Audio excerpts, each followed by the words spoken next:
చెప్పు. ఏం బాబా మన కొట్టిన అందుగా షిఫ్ట్ చేద్దామా? షిఫ్ట్ చేయొచ్చు. ఈ పనికిరాని టైర్లు ట్యూబ్లు బుక్ చేస్తారు కానీ ఫ్లైట్ లో నిన్ను ఎక్కనివ్వరా? ఇదంతా నీకు అవసరం? నీ పని చూసుకోవాలి బాబా. ఏంటన్నా కొట్లో కుర్రాలు ఎవరు లేరా? నా వ్యాపారం కుర్రోళ్ళు ఒకటి, మీరు మాత్రం కూడా ఏం చేస్తున్నారు ఏంటి? నా కొట్లో టీ తాగే కదా మీరు పది ప్రారంభించారా? కొట్టు పెట్టి ఎన్నాళ్ళైంది? 13 ఏళ్ళైంది బాబా. చాలా కష్టం కదా టీ కొట్టంటే మాట్లాడింది బాబా. ఆశ్చర్యంగా ఉందన్నా, నమ్మలేకపోతున్నాం అనుకో. ఎంత ఆలోచించినా సరే నాకు అర్థం కావట్లేదన్నా. మీరు ఏంటంటారా? అదే 13 ఏళ్ళగా టీ కొట్టు పెట్టుకుంటే కూకోబెట్టుకొడతాయంటే బాబు. ఈ కాలపు అమ్మాయిలందరూ చెడిపోయారు. దేనికి పిలిచినా రానంటున్నారు. క్లాసుకి పిలిచినా రావడం లేదు, లాడ్జికి పిలిచినా రావడం లేదు. అవును, నువ్వెందుకు ఫీల్ అవుతున్నావు? సరే ఫీల్ అవుకోపో. ఇదిగో వచ్చాడు రా కామాంతకుడు. ఏంట్రా సంతోష్, నీ లవ్ మ్యాటర్ వర్కౌట్ అయిందా లేదా? తొందరలో వర్కౌట్ అవుతుంది బావా. వేరే ఏదైనా వర్కౌట్ అవుతుందా? చేయాలనుకుంటున్నాడు కానీ కుదరటం లేదు. చూడటం వరకే. సంతోష్, ఒక్కసారి నాకు పడే ఛాన్స్ ఇప్పించరా? అతను వరల్డ్ లెవెల్ లో పెద్ద స్టార్ షో అరేంజ్ చేస్తున్నాడు. అందులో నీకు ఛాన్స్ ఇవ్వడానికి మూసుకుని కూర్చోరా. వాడు ఖచ్చితంగా పాడతాడురా. బావా, నీ రూమ్ ఎక్కడ ఉందో చెప్పు. నాంపల్లి. రేపు ఒక హాఫ్ డే నీ రూమ్ కావాలి. ఎందుకు? రేపు నా బర్త్డే బావా. చెప్పలేదేంట్రా? హిందీలో నీకు చెప్పాల్సింది. ఇది దానికోసం బర్త్డే. ఇస్తానులే. థ్యాంక్స్ బావా. రేపు వచ్చి ఇక్కడ పాడదు కానీ ఎలాగైనా రేపు పాడాలి. బాబా, నువ్వు వెంటనే 100 రూపాయలకి ఫెనాయిల్ తీసుకో. ఎందుకురా? నీ రూమ్ కడుక్కోవడానికి. ముందు నీ నోరు కడుక్కో. నోరు కడుక్కుంటాను, రూమ్ కడుక్కుంటావో రేపు చూసుకుందాంలే.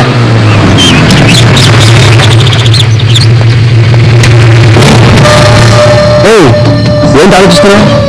అవును, బర్త్డే అని ఇక్కడికి తీసుకొచ్చా? ఏం లేదు, ఈ లోపల నా బర్త్డే సెలబ్రేట్ చేయకూడదనుకున్నాను. అలాగని నేను మా అమ్మ నాన్న దగ్గరికి తీసుకెళ్ళి పరిచయం చేయలేను. అందుకే ఇక్కడికి తీసుకొచ్చాను. సంతోష్, బర్త్డే పార్టీ అవగానే నీకు ఒక సర్ప్రైజ్ గిఫ్ట్ ఇవ్వాలనుకున్నాను. ఏంటది? అది పార్టీ అయ్యాకని చెప్పాను కదా. సరే లోపల వెళ్దాం. ఏంటి సంతోష్, ఎవరు లేరు? అది ఫ్రెండ్స్ అంతా ఆన్ ది వేలో ఉన్నారు. పర్వాలేదే, అరేంజ్మెంట్స్ అన్ని బాగా చేశావు. కానీ కేక్ లో మాత్రం ఏజ్ అంతా రాయలేదు. ఫ్రెండ్స్ అంతా వచ్చేంత వరకు రా, అలా బయట ఉందాం. సరే.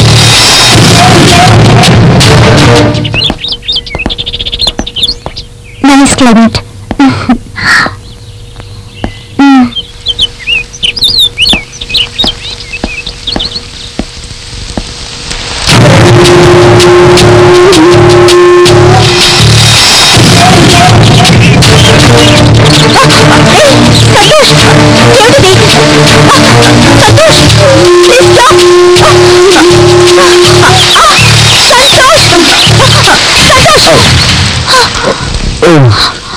సారీ ఇంకా ఊరికి ఆట పట్టుద్దామని.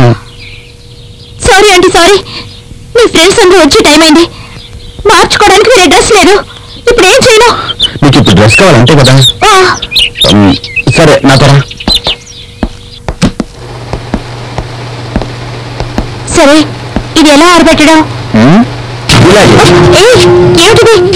ఎందుకు టెన్షన్ అవుతావు? నువ్వు బాడీ మీదే వేసుకుని ఎంతసేపట్లో ఎండ పెట్టగలవు? ఫ్రెండ్స్ అంతా వచ్చే టైం అయిపోయింది. నీ బాడీ మీద ఎండాలంటే ఇది 1 అవర్ అవుతుంది. మన ఇద్దరం కలిసి చేసాం 10 నిమిషాలు అయిపోయింది. కొంచెం ప్రాఫిట్ చేస్తా.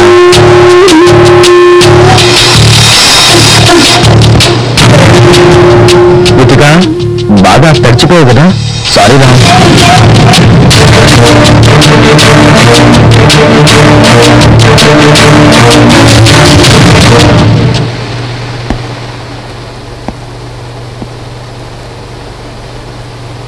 రుతిక, ఏంటి? ఈరోజు నా బర్త్డే. తెలుసు. నా బర్త్డే గిఫ్ట్ ఏమిస్తావు? ఏం కావాలో అడుగు. ఏం కావాలని ఇస్తావా? నువ్వు అడిగితే నేను ఇవ్వనా ఏంటి? నాకు నువ్వు కావాలి. నేనెప్పటికీ నీదాన్ని.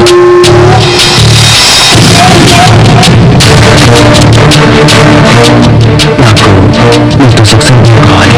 ఏంటి? I want to have sex with you. ఎవరో? ఇందులో తప్పే ఉంది.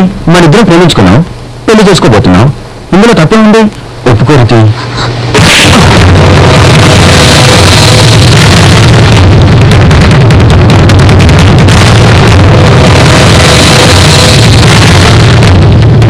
అయ్యాక నీకు గిఫ్ట్ ఇస్తానని చెప్పారే, అది ఈ బుక్కే. నేను ఎందుకు ప్రేమించానో తెలుసా? ఇందులో క్యారెక్టర్ నాకు నచ్చింది. ఇది రాసింది నువ్వు తెలిసాక నేను నిన్ను ప్రేమించాను. కానీ నాకు ఇప్పుడు అర్థమైంది, నువ్వు రాసిన దానికి నువ్వు నీ పేరు వేయించుకున్నావు. అసలు నీకు ప్రేమ గురించి ఏం తెలుసు? నువ్వు ఒక కామాంధుడిని.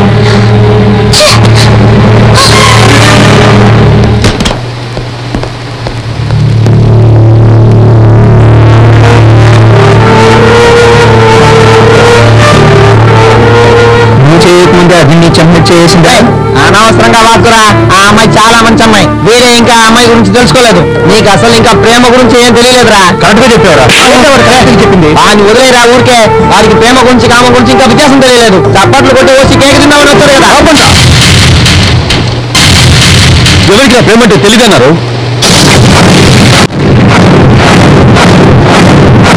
ఆ ప్రేమ కోసం జీవించిన వాడిరా నేను రాసిన కవితల పుస్తకం కోసం స్టూడెంట్స్ అందరూ నన్ను మెచ్చుకునేవారు.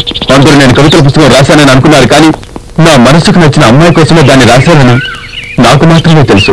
ఆ విషయం తనకు కూడా తెలుసు.